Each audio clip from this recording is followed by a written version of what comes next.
Oi, eu sou o professor Luiz Menachê, da Universidade Federal do Rio de Janeiro. Eu gravei esse vídeo sobre Turing a pedido do aluno Matheus Bessa. No segundo grau, as notas do Turing não eram boas, né? Isso foi assim até ele conhecer um outro aluno da escola, um ano mais velho, chamado Christopher Morcom. Esse menino tinha os mesmos interesses do Turing por matemática e ciência, e ele foi o primeiro interlocutor com esses interesses que o Turing teve na vida. Foi a partir disso que o Turing começou a evoluir na escola.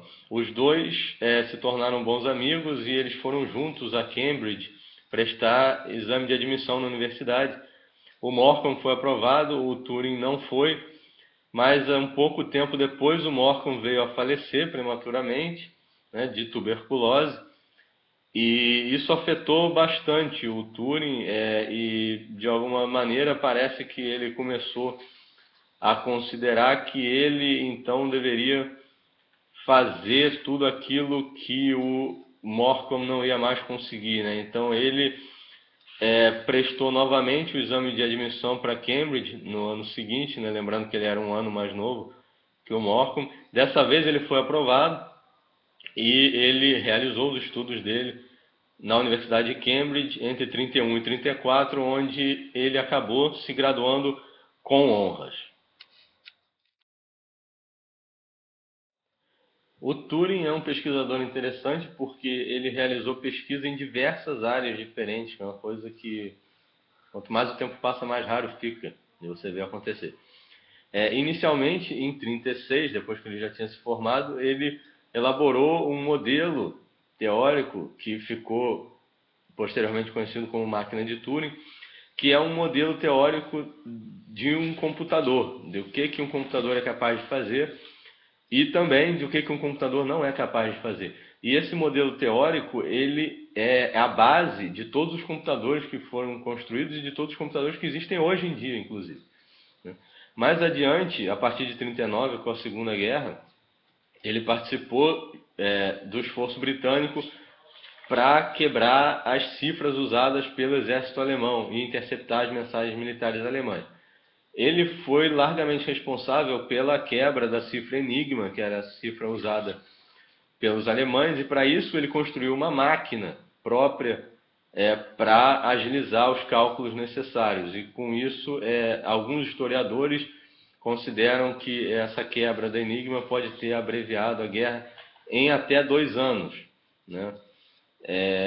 Depois da guerra, ele voltou à universidade, né? E ele foi um dos pioneiros no campo de inteligência artificial, né? Ele publicou um artigo pioneiro nessa área em 1950.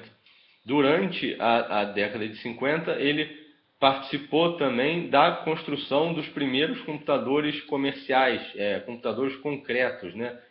E foi onde ele pôde aplicar aquele modelo dele da década de 30 da máquina de Turing e ver realmente aquilo funcionar na prática. Já no fim da vida, a última pesquisa que ele fez foi de usar esses computadores que ele tinha ajudado a construir para fazer simulações de coisas da natureza. No caso específico dele, simulações de questões de biologia, porque ele estava interessado em estudar como se formam os padrões nos tecidos biológicos, como as listras das zebras ou as pintas dos leopardos e coisas assim. Pelo modelo da máquina de Turing, ele acabou ficando conhecido como o pai da ciência da computação, né? Porque, enfim, todos os computadores vieram por cima desse modelo que ele fez, mas ele também fez pesquisa em muitas outras áreas. Certo?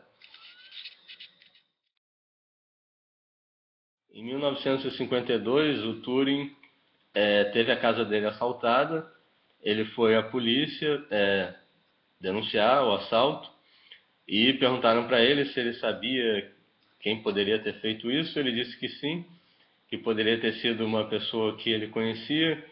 A polícia continuou perguntando de onde ele conhecia, quem era essa pessoa, e o Turing, o descuido, acabou dizendo que era um homem com quem ele estava tendo um caso amoroso.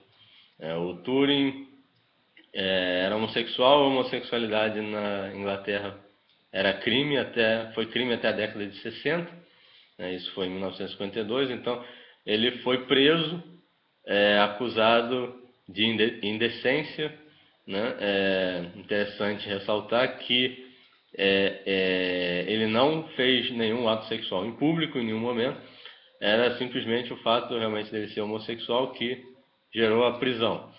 Ele foi condenado e foi oferecido a ele duas opções: ou ir para a prisão ou fazer um tratamento altamente experimental com hormônios, que foi o que ele escolheu. Só que esse tratamento teve diversos efeitos colaterais físicos e psicológicos no Turing e acabou levando ele a cometer suicídio 2 anos depois, em 1954. Tem uma campanha crescente, né, por parte de acadêmicos e mesmo celebridades e pessoas comuns, de estender algum tipo de perdão para as pessoas que foram condenadas por essa lei da homossexualidade. E entre essas pessoas, uma das mais famosas é o Turing, e então acabou tendo um certo direcionamento de pedidos de perdão com relação ao Turing. Em 2009, o primeiro-ministro da Inglaterra, que na época era o Gordon Brown, publicou num jornal e fez um discurso pedindo perdão pelo tratamento dado ao Alan Turing e realmente pedindo desculpas em nome do governo. A pressão pelo perdão não acabou porque as pessoas queriam um perdão jurídico, né? E aí, em 2013, no Natal de 2013, a Rainha Elizabeth II estendeu um perdão real ao Turing, então, quer dizer, exonerando ele postumamente do crime que ele supostamente cometeu.